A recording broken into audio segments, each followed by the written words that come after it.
Hi friends எல்லாரும் எப்படி இருக்கீங்க? இன்னைக்கு காலையில பிரேக்ஃபாஸ்ட் என்னன்னா, தோசை மாவு தான் இருந்தது. அதனால தோசை ஊத்தி அதுக்கு தேவையான சட்னி மட்டும் ரெடி பண்ணிக்கிட்டு, மதியத்துக்கு மேல ஏதாவது செஞ்சுக்கலாம் அப்படின்னு சொல்லிட்டு பிளான் பண்ணிட்டு, தோசை தான் ரெடி பண்ணிக்கிட்டோம். அப்புறம் வந்து தக்காளி சட்னி வச்சுக்கிட்டேன்.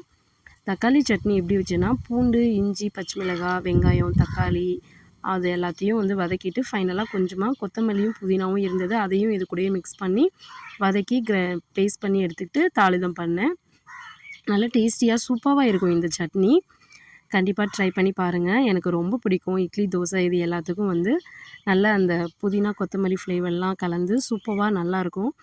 இனிமே வெயில் டைமுக்கு இட்லி, தோசை சாப்பிட்றது செட் ஆகாது. இனிமே வந்து பழைய சாதம் வச்சுட்டு காலையிலேயே மோர் ஊற்றி, சின்ன வெங்காயம் இல்லை அது மாதிரி அதுக்கு சைடிஸ் ஏற்ற மாதிரி செஞ்சுக்கிட்டு கூழ், புட்டு, அடை, கேப்பை அடை, கம்பு அடை இந்த மாதிரி வெரைட்டிஸ் தான் வந்து செட் ஆகும் இனிமேல் வெயில் டைமுக்கு.